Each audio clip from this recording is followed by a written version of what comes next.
Moving on, you can post a job by selecting the job title, type of work, pay rate,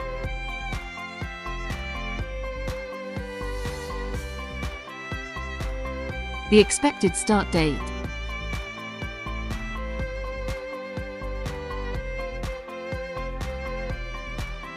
you can also add job specs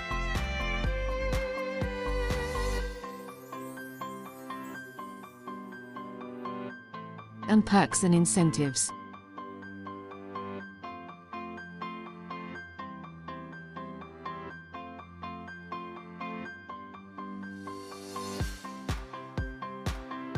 Finally, your job post is ready to roll.